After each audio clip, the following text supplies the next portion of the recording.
Hello, everyone. My name is Carla Guillaume, and I am the Project Coordinator and Quebec Liaison Officer at CUTRIC. Welcome again to CUTRIC's National Conference. So I'm very happy to be here today to discuss the future of the energy supply chain for Quebec zero-emission bus fleets. In the next hour, we will explore the land of hydrogen integration across Quebec for heavy-duty fleets, and the goal of the session is really, on one hand, can be an effective solution for storing and balancing surplus power on the grid. And on the other hand, we also want to see how hydrogen can replace fossil fuel powered buses with the very cleanest model available. Now, if you are familiar with CUTRIC, you will know that we believe that hydrogen fuel cell electric buses are part of the solution when it comes to clean mobility. And I really hope that you will be as convinced as we are at the end of this great session. So without further ado, let me welcome my amazing panel. So today at our virtual table, we will be having Mr. Michel Archambault, who is the Business Development Director for the Hydrogen and Fuel Cells divisions of Cummins. He is also the spokesperson for the Quebec Hydrogen Coalition. We will also have Dr. Louis Fradette, who is a professor and head of Department of Chemical Engineering at the Polytechnique de Montréal. And finally, we will have Mathieu Payeur, who leads the energy strategies at Transition Énergétique Québec as a director. So welcome, everyone. So, Michel, can we hear you? You can hear me, I think so. Okay, perfect. So that's great. So let's start with you, Michel. I'll open the floor to you and your presentation. Well, hello to all virtual participants. It's a pleasure to be here, and thanks to the co-panelists and to you, Carla, for organizing this, and Lena as well.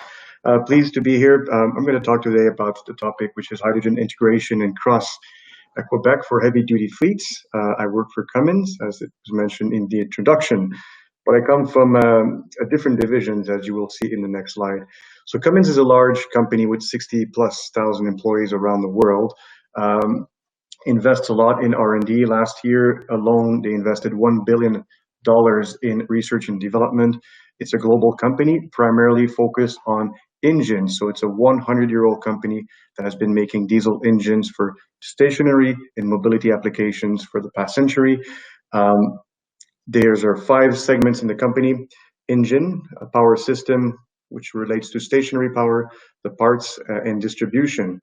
And they've opened up the new segment just a couple of years ago called electrified power, which has been renamed New Power. And that segment includes 2 components. The one where I come from, hydrogen technologies. So people who've seen me before knew I was working for Hydrogenics.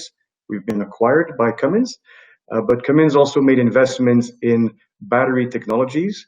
So they bought 2 battery companies. One is called Bramo, and the other one is called Johnson Matthey Battery Systems. And they've also bought a company called EDI, which is an integration company that puts the batteries and the fuel cells into powertrains. And that's what we'll see on the next slide, where we have now a very broad portfolio of power solutions, including naturally the diesel powertrain, but also the natural gas powertrain, hybrid electric, battery electric, and fuel cell electric, in multiple segments, whether it be buses, trucks, pickup vehicles, mining vehicles, and so on. Now, why did Cummins invest in Hydrogenics and electrified technology? There's obviously needs to attain targets with reduction of greenhouse gases, and Hydrogenics came with 2 divisions. One was the fuel cells that we manufacture, but also we make hydrogen. So we are a producer of electrolyzers, and we make these renewable hydrogen production plants. When we fuel cars, the fuel cells basically, and you look at the emissions from either an internal combustion engine, which is represented with the red line here, or battery electric vehicles, there will be some GHG emissions. The better, the cleaner the grid is, the cleaner your vehicle will be. So when you look at BEV renewables, you can see that there's virtually no emissions using a battery electric car powered by renewable electricity. The same thing goes when you're using a fuel cell vehicle. If you're using green hydrogen, you'll have less emissions than if you're using hydrogen produced by a natural gas or other forms of petroleum or fossil fuels. What we see around the world is that there's a trend that production of hydrogen from renewable energy sources is actually on the rise. And as an example, not far from here in Quebec, in Bécancour, right between Montreal and Quebec City, Air Liquide invested in the world's largest PEM electrolyzer plant, which it's a PEM electrolyzer. That means proton exchange membrane. It'll be producing over 8,000 kilograms of hydrogen per day. And that'll be operational before the end of this year. So there'll be lots of renewable hydrogen produced by this electrolysis technology from Cummins. And what are we going to be using it for? Well, Air Liquide has to identify customers, but who needs hydrogen? Well, there's transport. Obviously, if you look at the need for renewable hydrogen, links well to the transportation sector, which is in question here. But you can integrate that as well with other applications. That be, for example, refining sector. Ammonia, biggest consumer of hydrogen around the world is ammonia. So NH3 fertilizer. You've got the metallurgical plants, you've got food processing, glass manufacturing, and others. So multiple applications. But are there vehicles is the question, right? So we start to see cars, and thanks to Transition Énergétique Québec and Natural Resources Canada, we've successfully commissioned a fueling station for light-duty vehicles, Toyota Mirai in this case. But we're also working on fuel cell buses. And what's the reason? Well, first, there's many advantages. The first one, it performs well in hot or cold weather. It's I'll go to the bottom. There's also a very high autonomy, high range, 500 kilometers with very little charging time or refueling time. So less than 15 minutes, you can travel 500 kilometers. Very simple. It's actually more optimal. It's a very efficient way and operation-wise.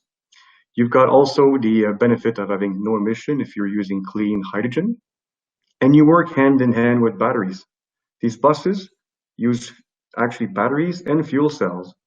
And the way that they work together is actually the fuel cell extends the range of the vehicle, but also extends the life of that battery by keeping it in the optimal state of charge. There's other vehicles as well. We've been involved in 20 different truck projects or initiatives, 16 UPS trucks that you can see at the bottom. We've just, the trucks from ASCO, which is a grocer, a company in the food industry, delivery trucks, has 4 trucks, and it's a Scania brand. And we've been working as well with Freightliner in California and others as well. Even more heavy duty would be trains.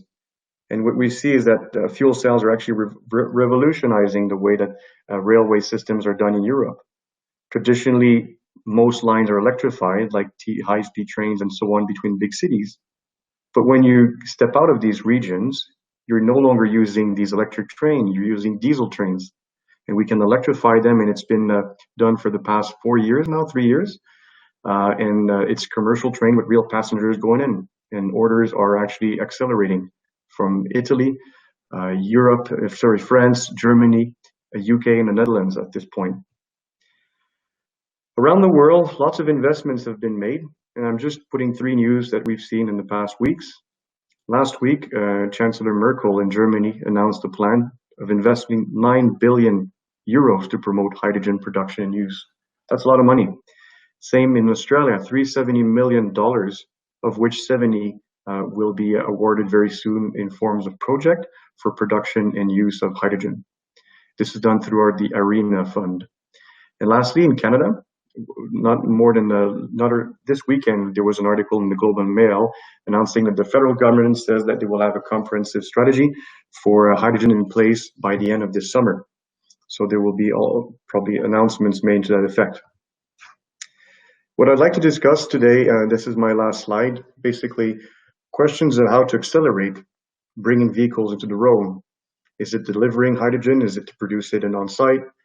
If we deliver it, will it be by gas, liquid, pipeline? When we site stations, you see on the right side, this is the same station. It serves buses and cars as well. Could we use money that's been allocated to project and retrofit some stations, for example, and make them suitable for heavier duty vehicle as well? And lastly, can we integrate with other applications and make a hub of projects in a region to use all the molecule? On that note, I leave it up to the other panelists. Thank you.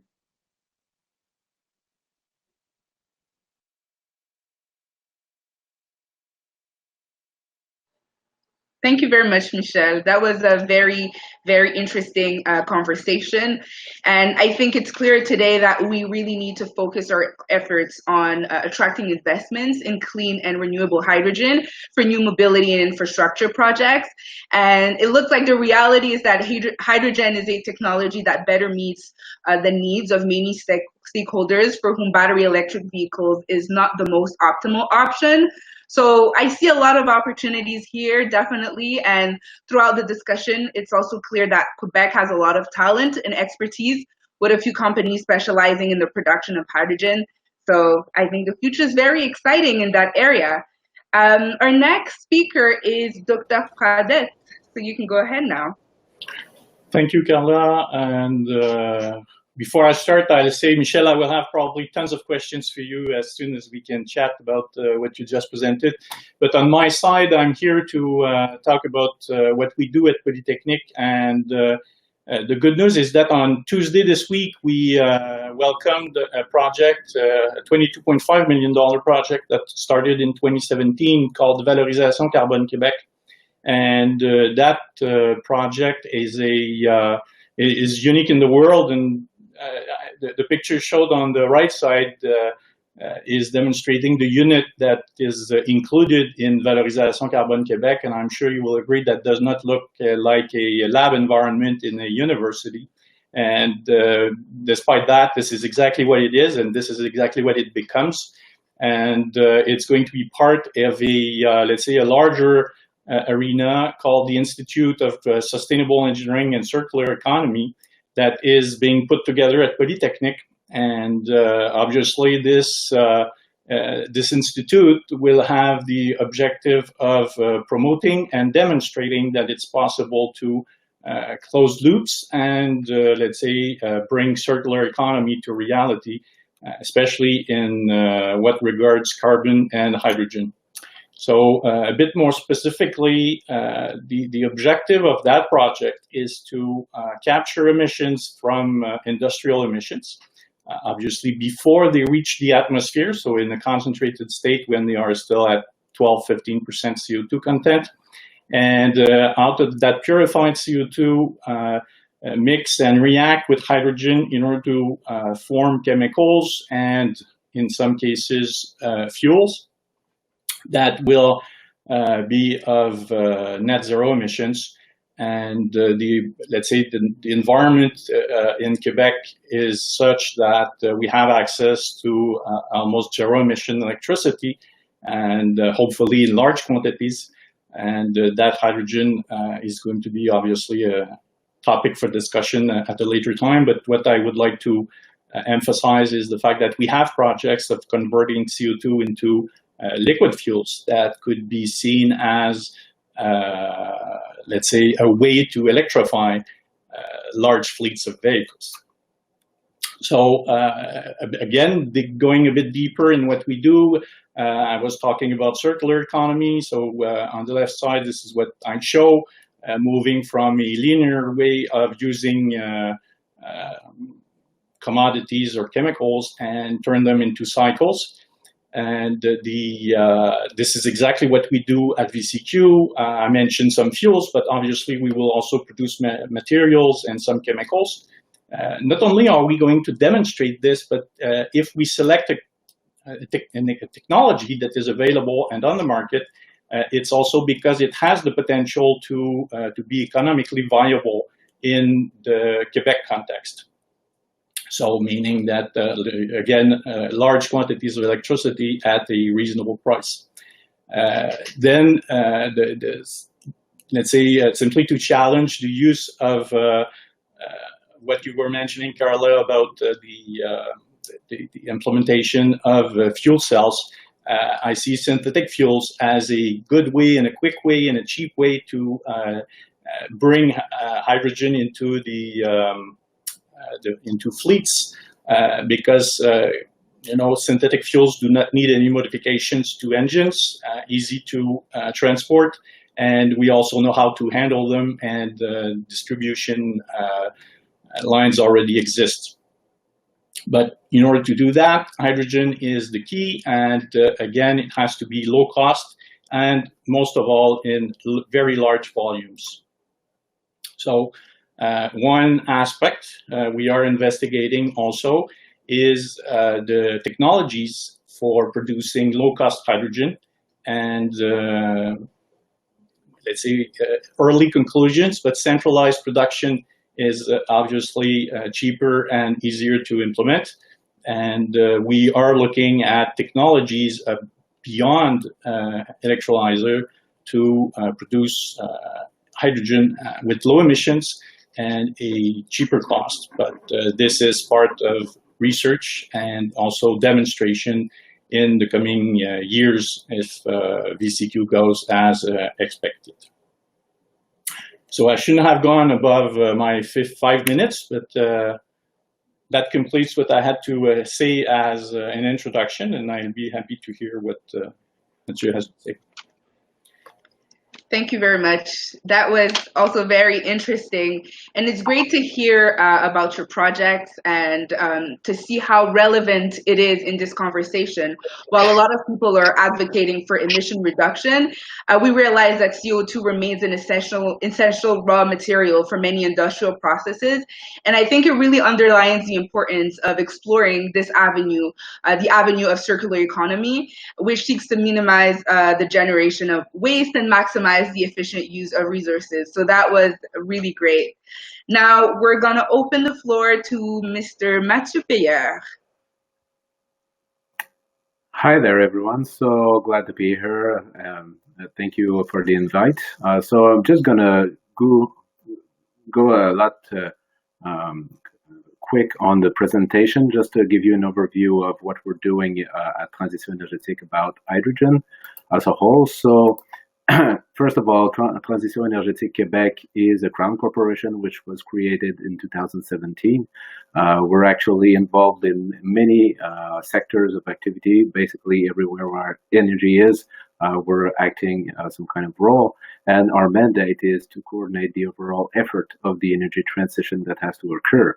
So basically, we do have two ways to do that. The first one is to effectively be on the project. So we have a few incentive programs that are available for the project. So in all of the sectors of activity for about a budget, annual budget of 300 million. So it's not a few projects. There's a lot of projects for hydrogen as well. And so this is the first part, the part where we are solists. And the other part of our role, our mandate, is to coordinate the overall effort. And this is done in collaboration with the energy distributors, but also all of the ministries that has to play a role in the energy transition. So basically the Ministry of Transport, as an example, or any other ministry that are making some incentives available or some actions on regulation in the energy field. And this is basically where we produce our master plan. So basically we put out a first master plan in 2018, which is a five-year period governmental plan, and which includes all of the measures of the energy utilities and everyone that has to play a role once again. And basically the overall estimated budget for all of these measures is more than $6 billion for the five-year period. Basically half of that is tax own measures and own budgets. Just a quick word about the governmental's intention of bringing Transition Énergétique Québec into the ministry. So basically there's a law project ongoing with that, but for the time being, Transition Énergétique Québec is still a crown corporation who's acting in the field. So as far as hydrogen, we basically have two major projects that are underway for the last 2-3 years. The first one is an hydrogen economical and technical potential study that we're doing. This is done in collaboration with the Ministry of Energy and Natural Resources in Quebec, but also with the Ministry of Economy and Innovation. So basically what we want to do, and Polytechnique is the consultant for this project, the main consultant. And basically what we aim to do with that is to get an input, so to get some data about hydrogen and the technicalities of this energy sector. And so there's 4 parts. The first one is more on the policy side, looking at what is going on everywhere in the world about this energy file.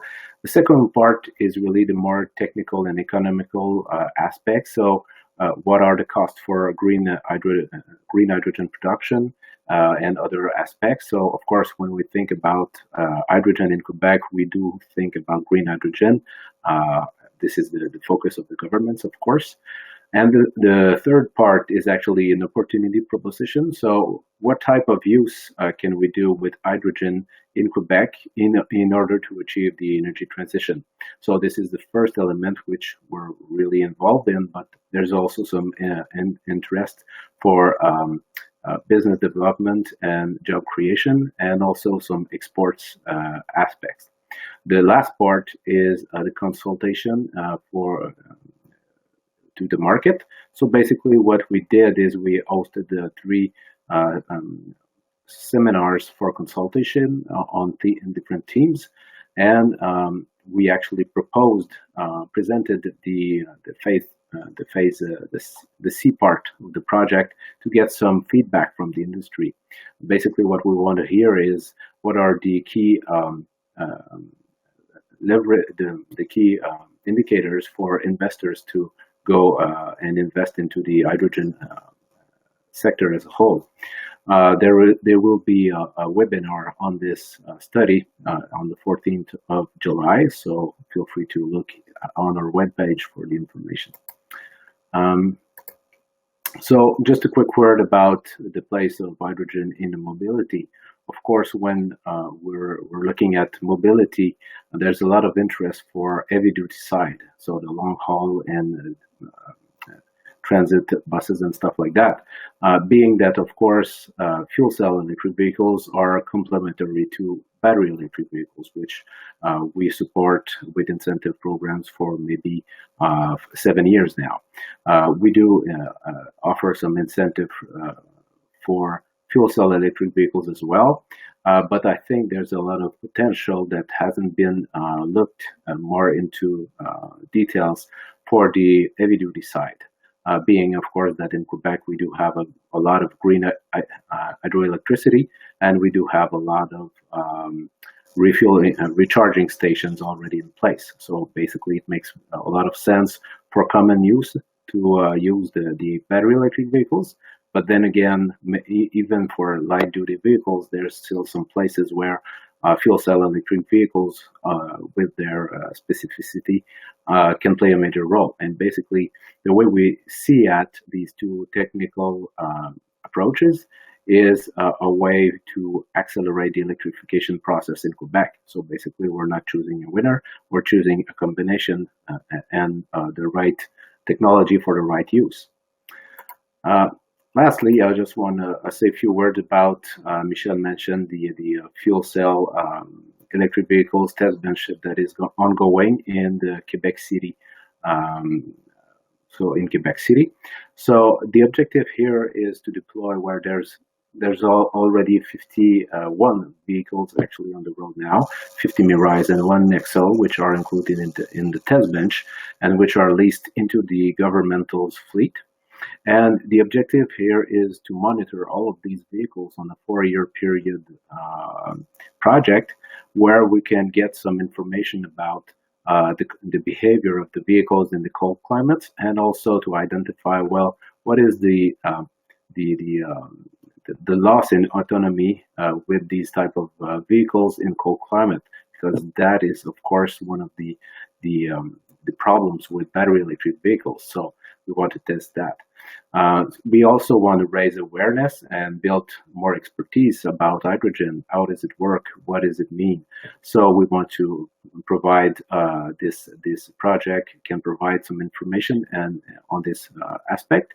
And finally, once again, we see that this test bench is a way to test new technologies for to give more options to the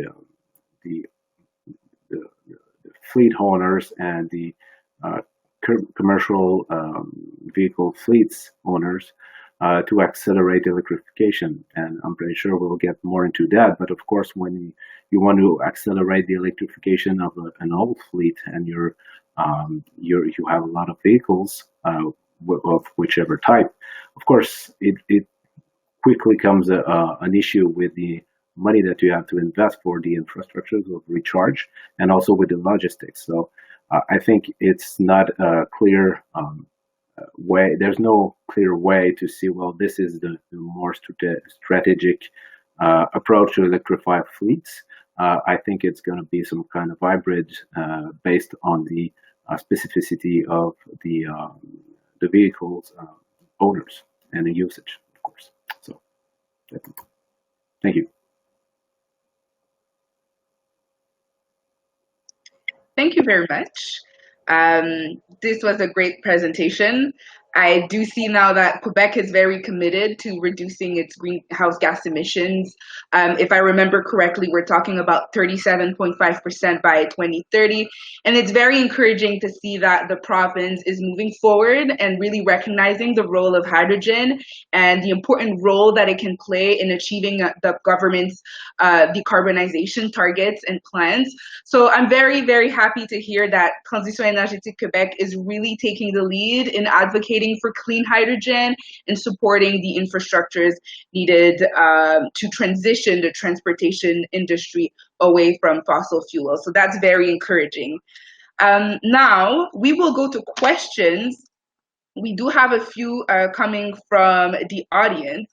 So the first question I want to ask you is, what is the #1 benefit of developing a hydrogen ecosystem in Quebec beyond transit emissions reduction?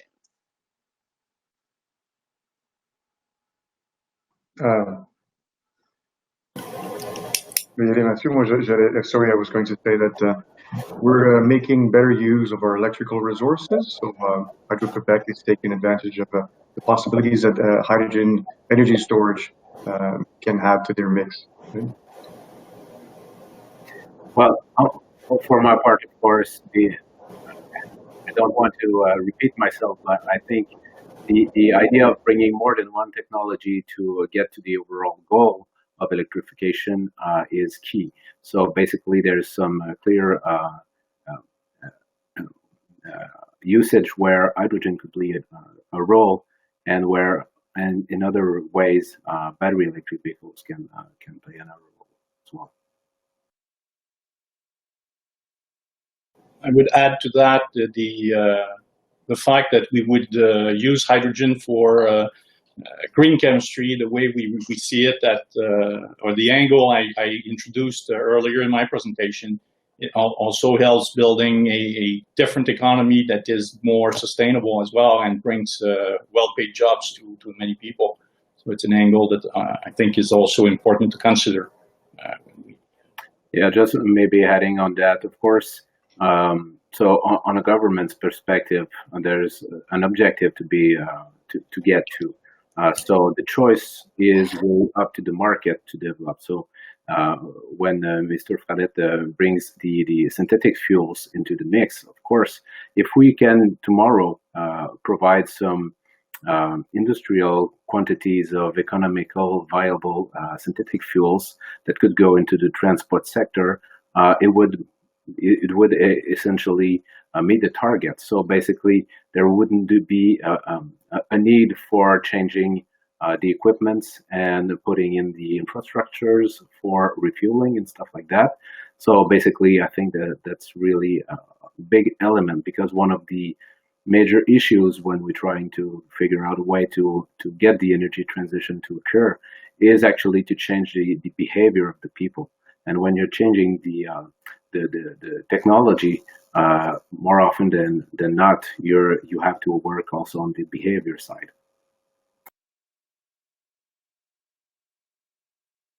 Thank you. And it's a good point that you're raising, the question of culture. I think there is a culture that needs to be changed among the industry, amongst transit agencies. What would you say has been the biggest challenge in creating or developing that hydrogen ecosystem in Quebec so far?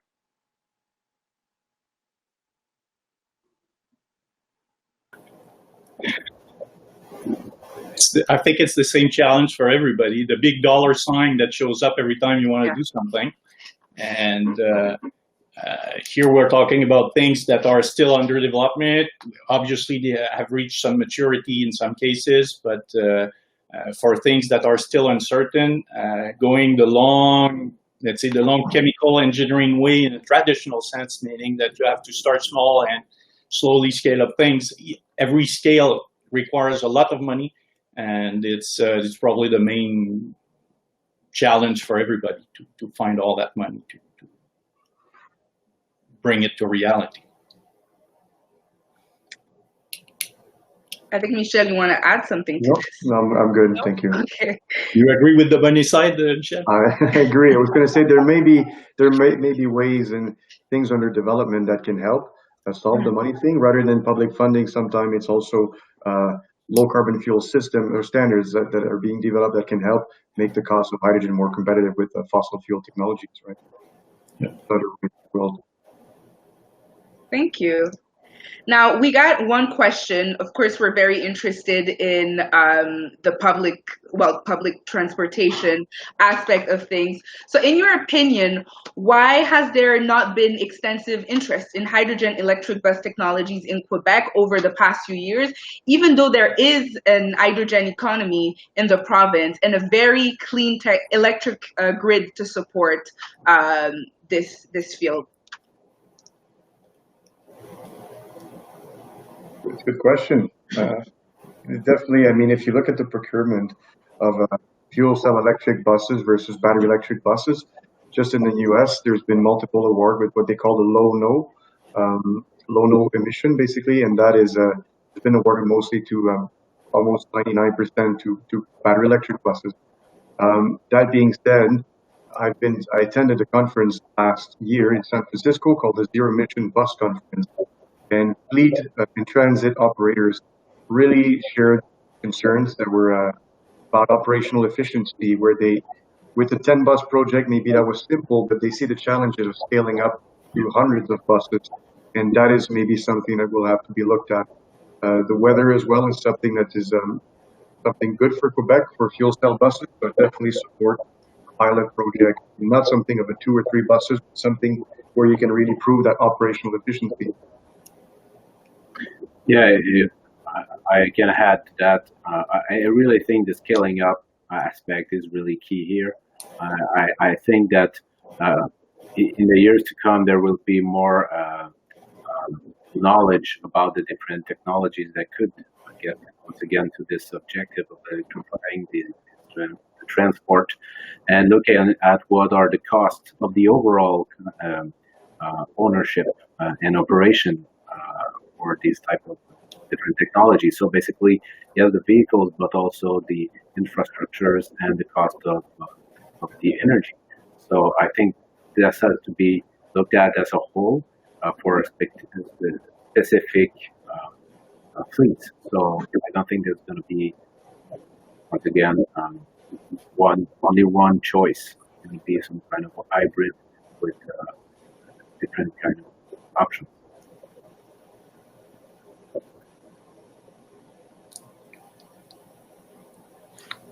Question.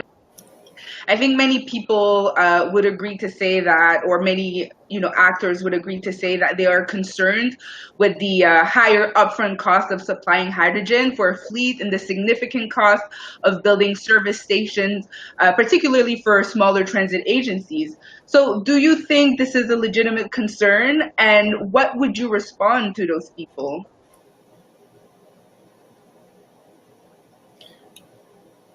Anybody wants to lead this, or? So we, what do we respond with these people? I think you have to make every time a real assessment. You can't just be, I'm looking only at batteries. You have to make a comparison.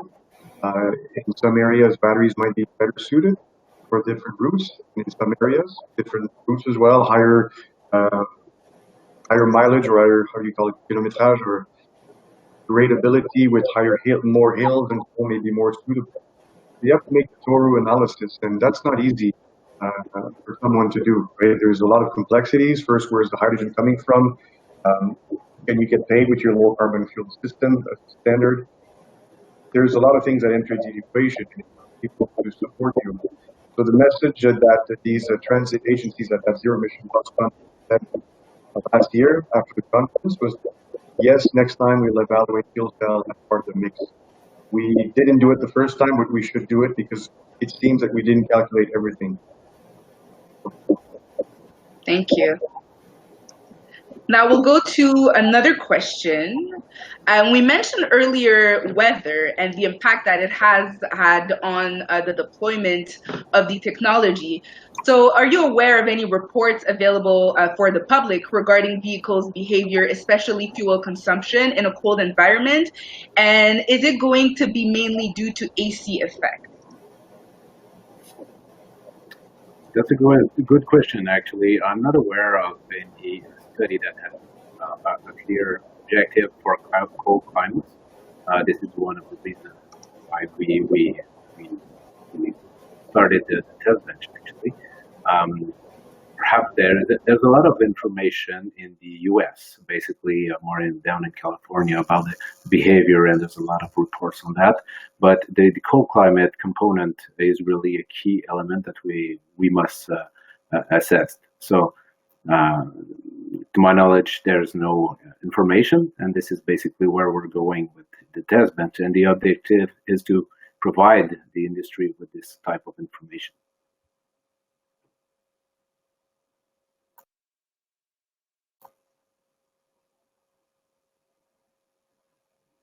It's for you, Mr. Fayard. So this question that we got is, hydrogen cars are electric vehicles. Is the funding available for the purchase of electric vehicles applicable to hydrogen-powered cars? So yeah, so basically, as a government perspective, hydrogen electric cars are the same as battery electric vehicles. Sorry. So basically, they do count for the target that we're to be get to. And as far as the incentive, it's the same program. So the text program Rouler Vert, which gives an $8,000 for vehicles. One of the issues, though, is the $60,000 cap for the cost of the vehicle. So the incentive is not provided, neither for battery electric vehicles nor for the hydrogen electric vehicles on that. But there's some interest as well to look at the commercial use of hydrogen, because we do see a value in there, and we offer some incentive for for fuel cell electric vehicles in this scenario. And this is one of the reasons why that is that these technology are not as mature as other options, but basically we do look at these two options as the same. Thanks. Now, the other question I have for everyone, I think Dr. Fradette would have a lot to say about this, but it's of course open to everyone. What do you think needs to happen to build a robust hydrogen eco-economy in Quebec, and how will it support the country more broadly? So I understand you directed the question to me, Carla, but building a robust economy around hydrogen is I'm a process person, so I see options more along that line, but I'd say working on developing a green economy based on hydrogen and carbon cycle is probably a quick way to achieve such a a new economy for the good reason that many processes already exist, and it's been shown that some elements of the chain required to build that new economy are already in place or available, and only a few parts are still either missing or are simply not known from the public. And so overall, I think it's something that can happen fairly quickly and within a few years. And again, that's exactly what we are doing at VCQ, is trying to demonstrate that line of elements composing that new economy already work. They have a certain performance, and this can be also viable economically. So that's the way I see it, I'd say. Thank you, Dr. Fadet. Michel, Mathieu, do you want to add anything to that? No. I hope you don't agree, so we have something to argue about. Well, you raised a very good point, Dr. Fadet. So you talked about, communicating to people. And I know, Mathieu, you were saying that it's important that we raise awareness among the population in general and also institutional clientele. So what are the types of initiatives you have put in place? Do you have any idea of how you can meet that objective and make the communication a little bit more fluid and transparent between the industry and the users and the clientele?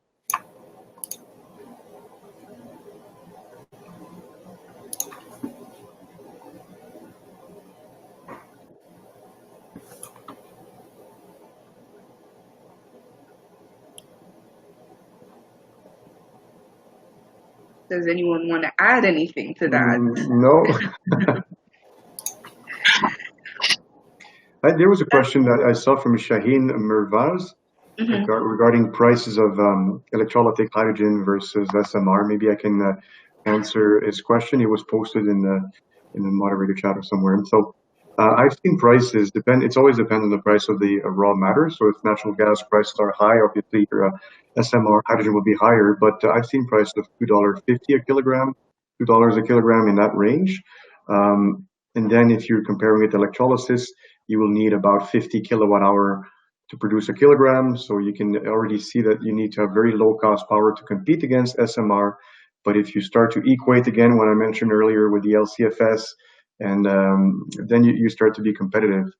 And I will quote some webinar. Somebody said in a webinar a couple of weeks ago from Air Liquide that when they looked at the plant in Bécancour and when they looked at SMR and other technologies, that was the lowest cost of ownership that they've seen was with that technology. So, I mean, it's promising, but yes, today it's a little bit cheaper with SMR, but it's not green.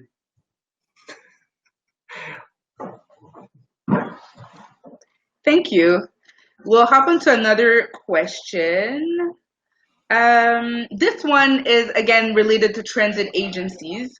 So transit systems in Quebec have historically avoided hydrogen electrification in large part due to past provincial governments that did not privilege the technology.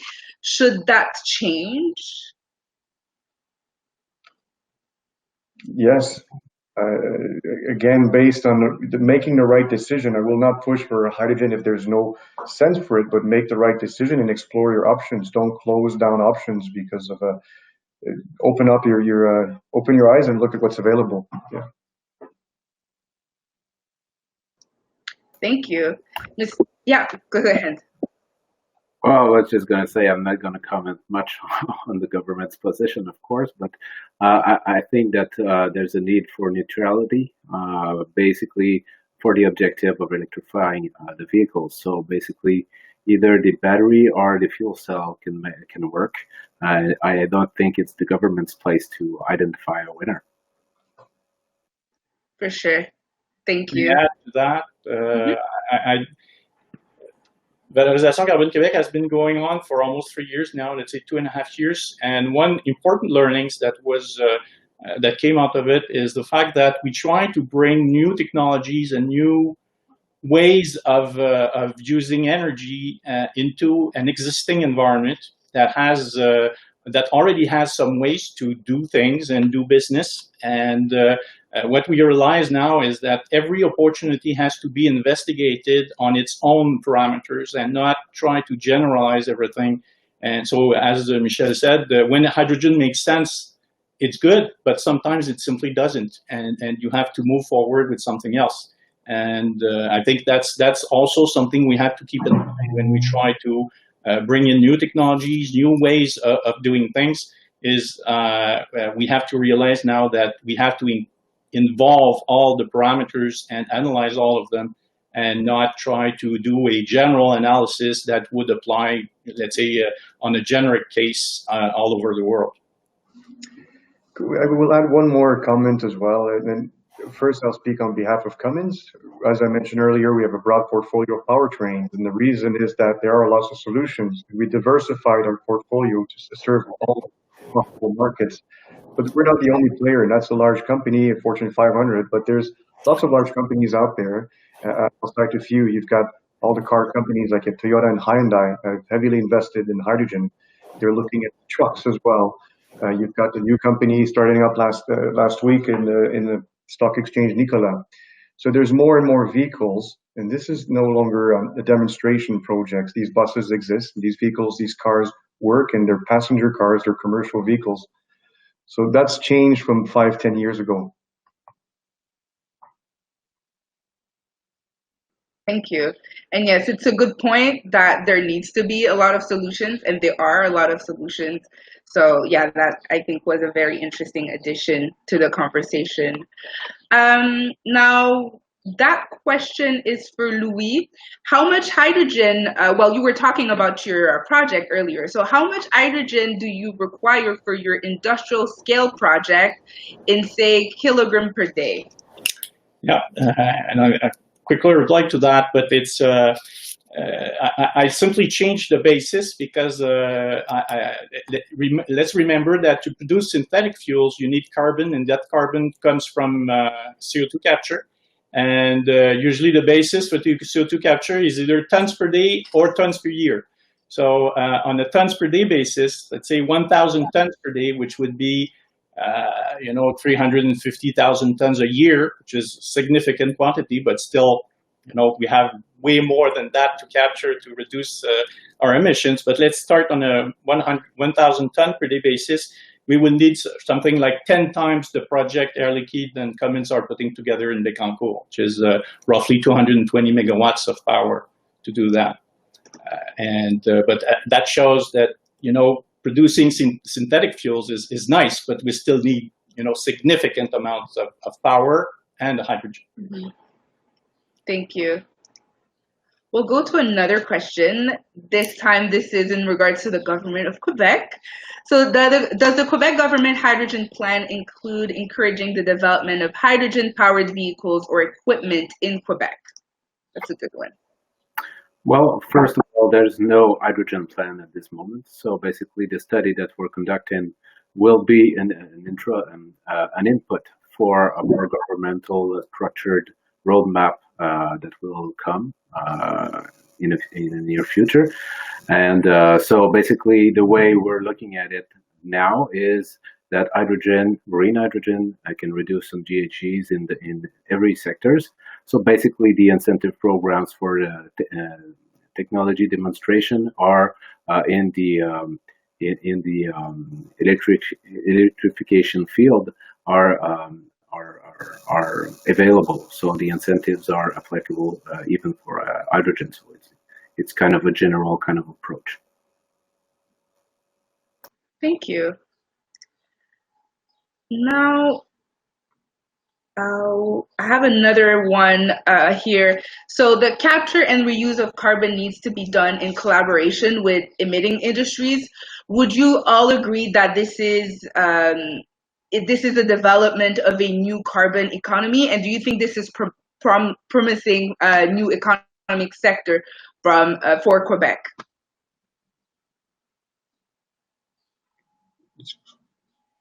That specific one, sure, it's promising, and also it has to be done in collaboration, obviously, with large emitters. what you have to remember is that an emitter is not, by definition, someone with the capacity or even the know-how to convert that CO2 into something new. I think about cement plants, for example. Their business is not chemistry at all, and despite that, they would be excellent sources of CO2 for generating that carbon cycle I was mentioning earlier. So that's why, again, this is why I mentioned the fact that we have to not only collaborate, but also investigate in minute details every single opportunity for capturing and converting CO2 with hydrogen in all situations. Even the localization of a project might be enough to either make it viable or kill it, and which is rather a simple parameter, but what works in one location might not work in a second location, and that's something to remember. Thank you. We got another question from the public. What is the market segment for hydrogen in Quebec? The market segment. Can you clarify the question? What's the market segment? So storage, electric vehicles, electricity generation, or another one? I don't think I can quantify the market segment, but I can say that due to low-cost power and clean power, but preferably low-cost was the main driver. There's two. That was what built the liquid hydrogen plant in Bécancour, one of the largest there. But I can't quantify the market, no. Thank you. Now, I will ask you, each of you, to give us your final comment or feedback, impressions on your work, the future of hydrogen in the Quebec economy, but also the role that it's going to be playing across the country. Do you have any final remarks?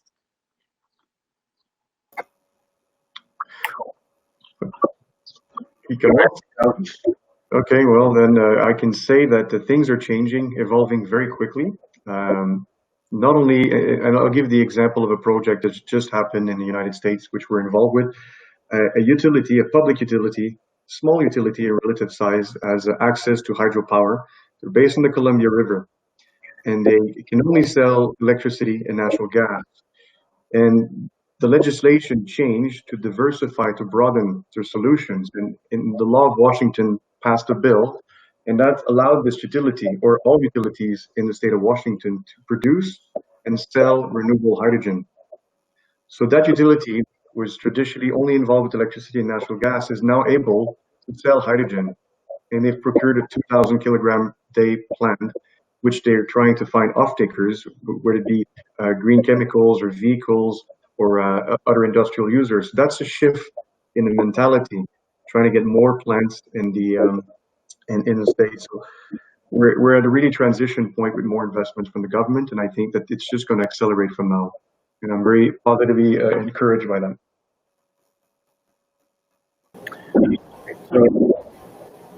So I think there's a lot to be looked at when we think about hydrogen and the place it should play in Quebec. Of course, we have to keep in mind that Quebec is not like any other jurisdiction. We do have a lot of green energy as well already, and we have some storage capacity with the dams with hydroelectricity as well. But I think there's a lot of work to be kept on going for pointing out exactly the places where hydrogen could play a key role in the energy transition. This is basically where we're going. Let's say, from my point of view, yes, we are living in a very challenging times, but very interesting times. We're shifting economy right now, slowly moving to something that is that makes the world more viable, I should say.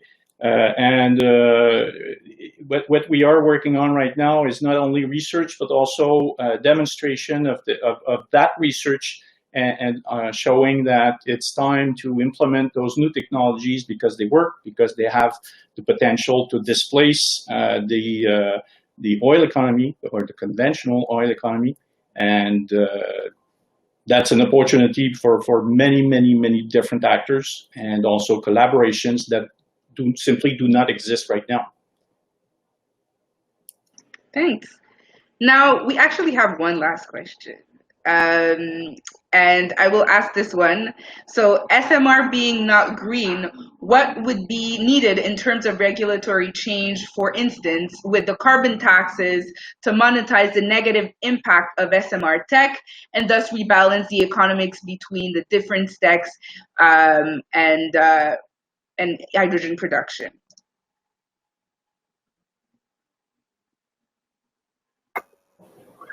Well, all type of eco-fiscal measures are really of interest, and this is not specific for hydrogen. I think there's a lot of concern and there's a lot of options for these type of tools, of regulatory tools, such as the cap and trade system we have in Quebec. I think one of the consideration is that we need to be careful not to put too many constraint on the market. But I think there's a lot of interest to provide some kind of solution for the market to auto-finance these great investment in low carbon fuels and energies.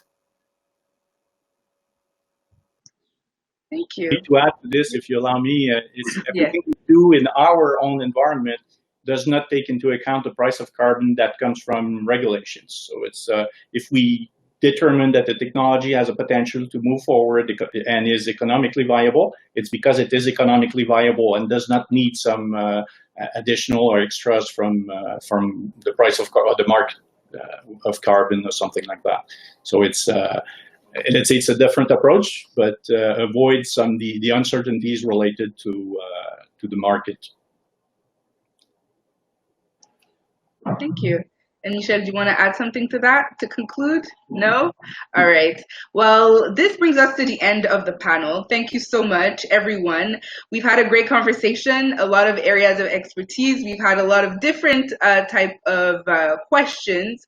So thank you very much for joining us today. And I want to remind the public that we will be having a networking session starting at 5:30, and you need to make sure that you register beforehand. So thank you, everyone. And I hope you will enjoy the rest of the conference.